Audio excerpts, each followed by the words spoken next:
quartet, yeah. So it's be Corey Weeds on tenor saxophone, myself, and then Joe Poole on drums, and should be Russ Botten on bass.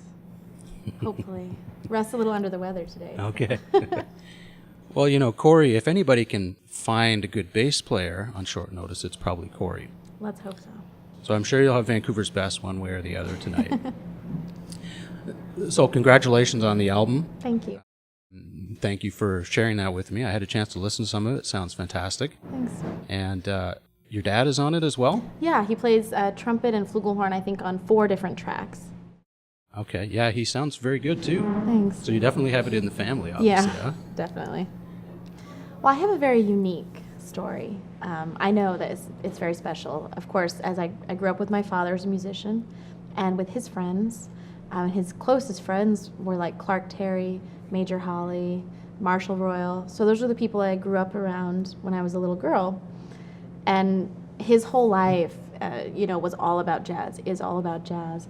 And so that's all I heard in the house. I heard Charlie Parker, I heard Count Basie, and I was just enamored with it. I mean, I loved it, and then I hadn't heard anything else. So then when I was about 5, you go to kindergarten, and I heard popular music of the day. So this is like 90, so like Madonna, and I thought it was horrible compared to Charlie Parker.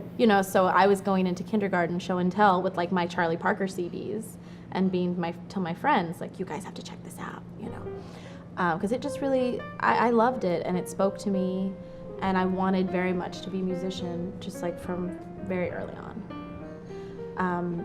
And they were encouraging too. My father was encouraging. Clark Terry would give me lessons. All his friends they took me seriously, even though I was a very small child, and a girl to boot, which is strange, and white, which is like 3 strange things. So I just fell in love with it and just wanted to be a part of it from the very, very beginning.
He is all those things. He's a jazz legend, and of course, very influential musician and a person, a good person, very gentlemanly person. But when I was little, to me, he was just a guy that, I didn't know all those things about him. I knew he was a great musician, and I knew he was famous because everywhere we would go, people would want to get his autograph, and it was a big deal. But he just acted like a normal person. And one of my first gigs, my very first gig, was his 75th birthday party. And I must have been 10, I think, would have been yeah. And he loved to throw parties. He didn't do the work, but he liked to plan the parties. And so it was going to be in Iowa, where he was teaching at his school. And him and my mom planned this whole party, and they planned the menu, and all the students were going to come, and he invited all these other people. It was going to be a big deal, 75. And he wanted a band. And I, at the time, had a little band. We were all under the age of 12. And we were playing tunes, and we were playing a lot of his originals. And so Clark hired us to play his birthday party. And it was my first gig. And he took it very seriously. This is when it needs to start. This is when it's over. And this is, the songs I want you guys to play. And he came down and, sat right there and was drinking his iced tea and eating his whatever we were having, and we played, maybe 30, 45 minutes. And he clapped and the party was going on, and afterwards, then it was time to get paid. And so he and I went off, and he paid me, and he explained to me how to pay my musicians, what to say to them, and that since I'm the leader, I should always get double the money that the sideman gets. And if we could always be so lucky, right? And and he treated me really. That was a really big experience for me. It made me feel like a real musician, and I was having a real business interaction and learning about it from Clark, who had learned about that kind of thing from Duke Ellington. So it really felt like a big deal to me. He idolized Duke. I mean, in the business sense, in terms of stage, personality and being on stage, and those were things he always was talking about and sharing by example. So yeah, it felt a big deal to me to sort of be in that direct lineage, and cool for Clark to have the moment where, well, he had many of them, but where he gets to become his idol, where he gets to be Duke Ellington. Clark was really serious about education, and he always did tons of clinics and high school jazz competitions and stuff, and I was there for a lot of them, and I got to see him interact with the students, and I got to see him interact with former students, who had seen him 20 or 30 years ago. And it was important to me, as it was important to him, I think, not only to create younger musicians, but to, share about this beautiful art form and get people interested in it and let them become listeners and let it be a part of their life. And that's what I want to do too. It's not just about making more musicians or more artists. It's just about spreading the word. That's the region. The territory bands came through there. Yeah. A lot of great people from Oklahoma. Charlie Christian, the Page Brothers, Jay McShann, Jimmy Rushing. That's sort of the legacy that I hope to also be a part of. How much time did you spend as a jazz musician in your home state?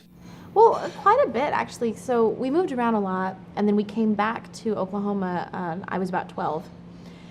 And that's when I was getting really serious about wanting to do music more. And so my father and I started a band, and we started off playing at Borders Books and Music. Did you guys have those up here? Yes, we know about Borders. Like Barnes and Noble, yeah. kind of in the cafe. Yes. And we would play on Saturday and Sunday, and there was one in Norman and one in Oklahoma City, so we would go back and forth. And then after a few years of doing that, Bricktown, which is sort of this social community district downtown Oklahoma City, started. And there's a baseball stadium, and it was all clubs and restaurants. They wanted to revitalize the downtown area. And this club opened up called Makers. And we went down and auditioned there, and when I was 14, we started working there 3 nights a week.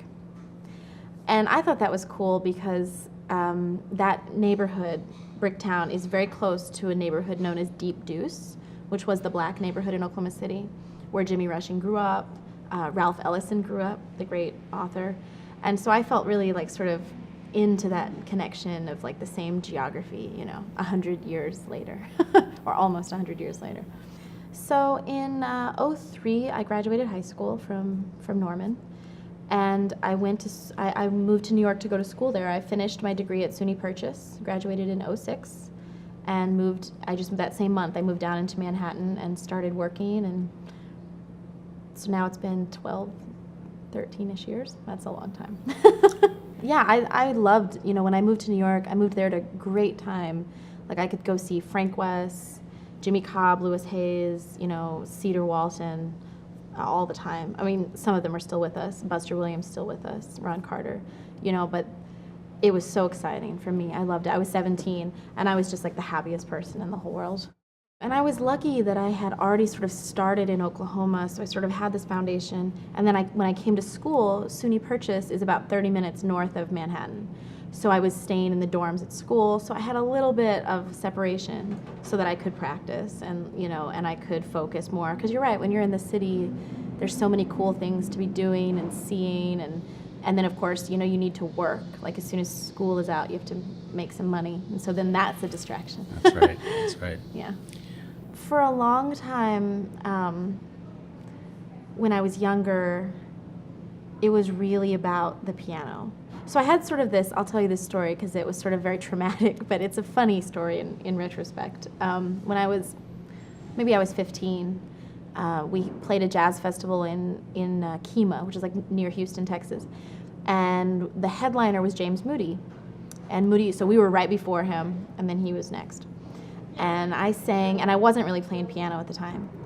And I didn't have such a great show. It was my first like outdoor festival, and there were some intonation problems, you know, and your voice is really changing a lot, and I'm making a lot of excuses, but it wasn't that good. And afterwards, Moody he was cool because he treated me just like, he didn't treat me like a little kid, you know, he was straight with me, and he was like, you know, you gotta learn to hit your pitches, like you can't be singing out of tune. And it was so like, I knew he was right, but I was so embarrassed, and so for like a year after that, I was like, well, I'm not singing anymore, I'm just gonna play piano. And I was so obsessed with my piano, and then I started singing again, you know, because I thought, oh, I can do it, I can hit my pitches, Moody, you know, and then they just, you know, they just became integrated, and I can't really imagine doing one or the other, even though on certain days I really like one more than the other. But I imagine it's like having children, like you still love them, just one day one is more annoying. It was funny because when I was younger, I was really more about Wynton Kelly, Bud Powell, Red Garland, even Count Basie. And I didn't really come to Earl Garner until I was about 17. And then I was just, I don't know, obsessed. I love the feeling, of course, the rhythm and the swing, but it's also just very romantic, and I think it very speaks to the audience. You know, he really transmits a lot of drama. Yeah. And I like that. Yeah. A lot. Well, Dinah, you know, when I was little, very like 3 and 4, my dad and I would go to record stores all the time and just browse, and you know, we had a huge record collection. And I remember one day, that was sort of when CDs were kind of like a new thing, so it was like, oh, I like this record on vinyl, let's get it on CD, you know. And we were at the store, and they had Dinah Washington, For Those in Love, on CD. And my father picked it out for me, you know, of course, I'm not picking much out at that age for yourself, but he told me, like, oh, let's get this for you, you'll like it, and it's got Clark on it, and it's got Wynton Kelly, and I already liked Wynton Kelly, so I was like, okay, great. And we took it home, because, you know, we didn't have a car, you couldn't play it in the car, so you had to take it home, and we played it, and I fell in love with that record. I wouldn't listen to anything else. And I didn't have a Discman, I only had a Walkman cassette, so we had to burn, you know, the CD onto tape so I could like carry it around with me. And I listened to it so much that I learned all the words, I learned all the solos, the intros, you know, and it's arranged by Quincy Jones, so it's a great record. And I was just so into that, and after that, we'd go to the record store, I'd be like, let's go to the Dinah Washington section. And pretty soon, I had everything, because there's not that much. I mean, she died in '64. And that was a time when there were a lot of reissues coming out and box sets. And I had it all, and I was completely in love with her music and her voice. And I found her very, like Earl Garner, like very romantic and very dramatic and sassy and sexy, although I didn't know necessarily what sexy was at 5 years old. But I was just really drawn to it. And the idea of doing sort of a tribute album to her has come up multiple times. And I just sort of felt like we recorded it last year, I was just sort of ready to get back to my roots, as it were, and say, okay, I've had enough with Sarah Vaughan and Billie Holiday, and then let's go back to my first love, you know. I think of swinging. I think of the rhythmic content. You know, I don't think there's any rhythm that is so healing or restorative to the human spirit as that of 4/4 swing. You know, like you said, the music washes away the dust of everyday life, and I think that's really true. And I think when you talk about the language of jazz, that's got to be the first thing. You know, and then after that comes the intellectual content. You know, the notes, the harmony, the blues, of course, to me is a huge part of it. That's what I think of when I think of the language of jazz. We were in Edmonton last week, yeah. and we're here in Vancouver tonight. Sunday we go to Whitehorse in the Oh. Yukon. Wow, and you didn't even wait till summer. No, I know. That's When brave. Corey booked that, I said, really? In February or March, we're going to... But maybe there'll be the Northern Lights. Yeah. People keep telling me. So, but then after that, I fly straight to Germany. And I start my European leg of the tour, which starts with 8 nights in Germany.